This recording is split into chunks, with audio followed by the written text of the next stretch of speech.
ਵੱਡਾ ਕੰਬਲ ਸਾਨੂੰ ਮਿਲ ਗਿਆ। ਰਜ਼ਾਈ ਨਹੀਂ ਬਣਾ ਸਕਦੇ, ਬਿਸਤਰਾ ਨਹੀਂ ਬਣਾ ਸਕਦੇ, ਬਹੁਤ ਗਰੀਬ ਆ।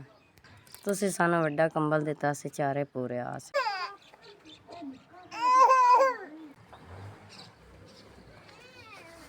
ਕੰਬਲ ਸਾਰਾ ਵੱਡਾ ਢੇਰ ਡਿੱਲ ਗਿਆ, ਠੀਕ ਹੈ। ਤੇ ਸਾਰੇ ਟੱਬਰ ਸਾਂਝ ਸਾਡੇ ਕੋ ਵੱਡਾ ਸਰ ਕੰਬਲ ਡਿੱਜਾ ਸਾਨੂੰ ਤਿੰਨ ਵੱਡ ਸਾਡੇ ਕੋ ਰਜਾਈਆਂ ਨਹੀਂ ਬਣਾ ਸਕਦੇ।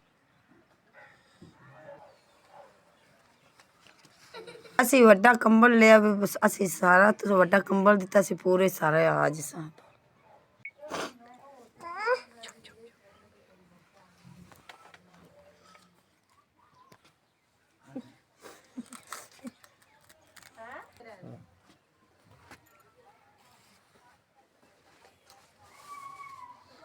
ਸਾਡੇ ਨੂੰ ਸਾਨੂੰ ਵੱਡਾ ਕੰਬਲ ਮਿਲ ਗਿਆ, ਇਹਦੇ ਚ ਅਸੀਂ ਸਾਰੇ ਪੂਰੇ ਆਜ ਸਾਂ ਸੌਂਜ ਸਾਂ। ਵੱਡਾ ਕੰਬਲ ਮਿਲ ਗਿਆ, ਜਾਈ ਕਾਇਨ ਆਈ ਥੀ ਬੜਾ ਸਿਆਲ ਔਖਾ ਕਰਨਾ ਤੇ ਸਾਨੂੰ ਕੰਬਲ ਮਿਲ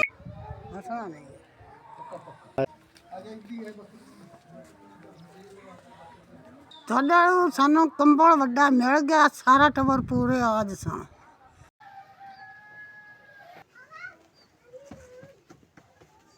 ਸਾਡੇ ਨੂੰ ਕੰਬਲ ਵੱਡਾ ਮਿਲ ਗਿਆ, ਸਾਨੂੰ ਗਰੀਬ ਬੰਦੇ ਆ ਤੇ ਬੱਚੇ ਉੱਤੇ ਕਰਸੇ ਦੇਸਨ ਤੋਂ ਵੱਡਾ ਕੰਬਲ ਸਾਨੂੰ ਦੇ ਦਿੱਤਾ, ਬੱਚੇ ਉੱਤੇ ਕਰਸੇ।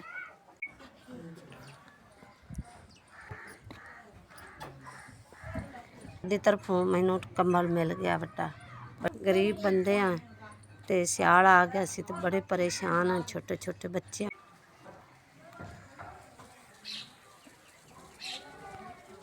ਡੈਲੂ ਸਾਨੂੰ ਵੱਡਾ ਕੰਬਲ ਮਿਲ ਗਿਆ, ਤੁਹਾਡਾ ਦਿੱਤਾ ਹੋਇਆ ਬੜਾ ਹੀ ਆਸਾਨ ਹੈ। ਵੀ ਸਾਡੇ ਕੋਲ ਬਿਸਤਰਾ ਤਾਂ ਹੈ ਨਹੀਂ, ਵੀ ਬੱਚੇ ਸਾਡੇ ਪੂਰੇ ਆ ਜਾ ਸੁਣਨ ਦੇ ਵਿੱਚ।